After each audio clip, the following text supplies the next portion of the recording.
Oshio, I want to talk to you about something. Have you ever, stopped to think about really what it means about forgiveness? It's amazing. Oh, let me get comfortable kind of here. See, now, some people, well, let me say a lot of people, okay? It's amazing how one, seems to always desire or want to be forgiven of the wrongs that they have done or the wrongs that they do. So the thing is, these same ones will turn around and when someone does them wrong, they do not want to forgive.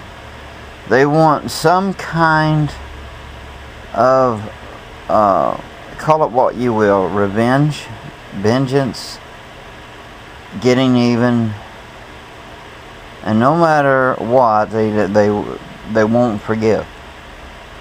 I'll forgive, but I won't forget. No, you're not forgiven. You're just using that as an excuse. Yes, your mind, like a hard drive, computer, whatever, things stick there. You're supposed to forget, and what that simply means is, yes, things that whether you've done or others done to you, or things you experience, it's here in your mind. It's a matter, though, you choosing to not think about it, not to dwell on it. When I talk about forgetting, that's what I'm talking about. But see, when you say, I'll forgive, but I won't forget, no, you're not. That's just an excuse to hold a grudge. And people are strange that way. But, forgiveness goes a long ways, and it has to do with love, okay? Love, according to the Bible, covers a multitude of sins. And we're not talking about the kind of love that the world calls love. What the world calls love is lust and, well, for a better lack of word, superficial, or however you want to phrase it. We're talking kind of love that is a self-sacrificing love.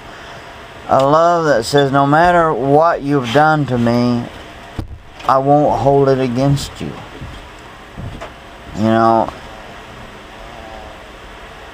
We get older, it's like the things that we used to do, we kind of look back and you say, man, I was stupid, or I don't believe I did that. Man, I was so wrong. And because you remember back when you was younger and you did the things that you did, how foolish it was. It's really foolish and, well, stupid for, to hold on to grudges and stuff, especially when you're getting that now that you're older. Or maybe if, for you that are listening, maybe you're young, but understand that you are getting older. It's really foolish. Because, see, could you imagine being up in your 50s or in your 60s, and for something that was done in your 20s or your teens or 30s or something, you're still holding a grudge against somebody? And yet, you can call yourself a Christian and go to the singing church, oh how I love Jesus, but you can't love and forgive a brother that you do see or can see, or a sister, someone who's there, but yet you say you can love God whom you cannot see?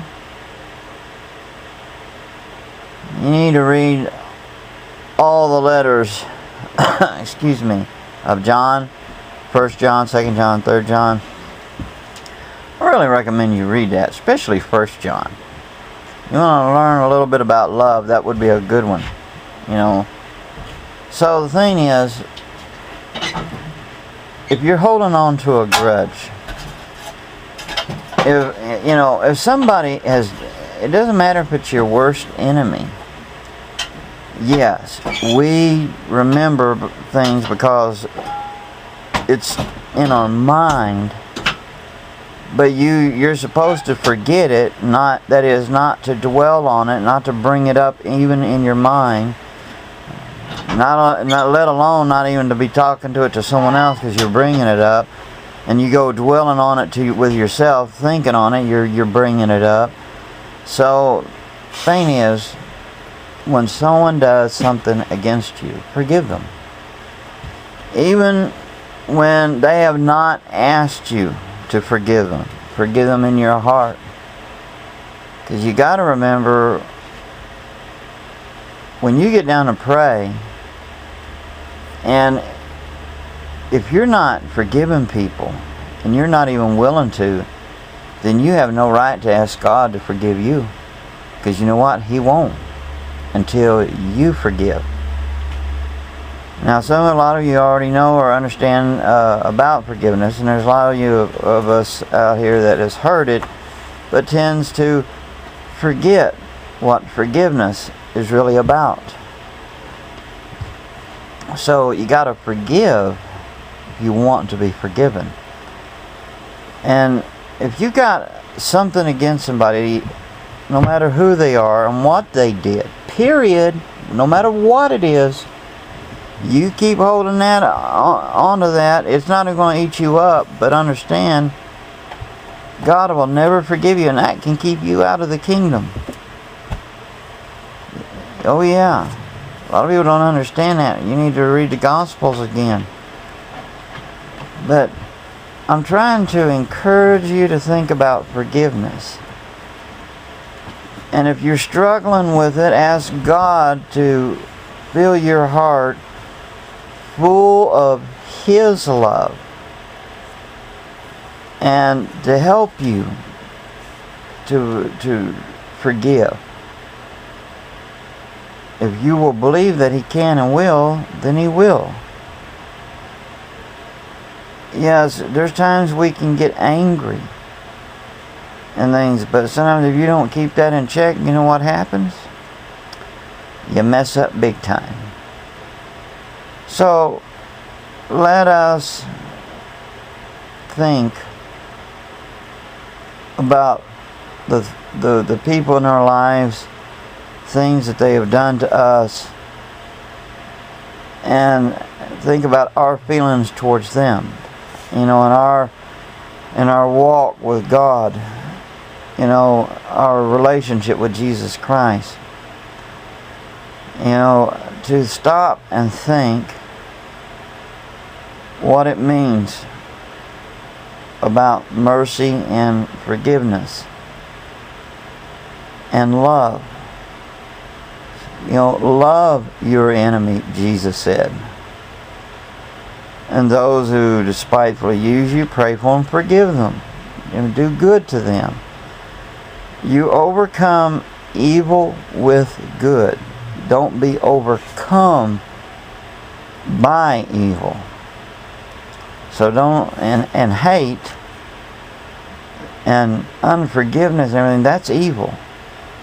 So I'm just dropping those few encouraging words to you, giving you something to think about, and get your Bible and out and start reading it and praying and kind of do a mental list, a heart list, so to speak, about things, you know, to see if there's someone you're not forgiven or that you're holding a grudge against.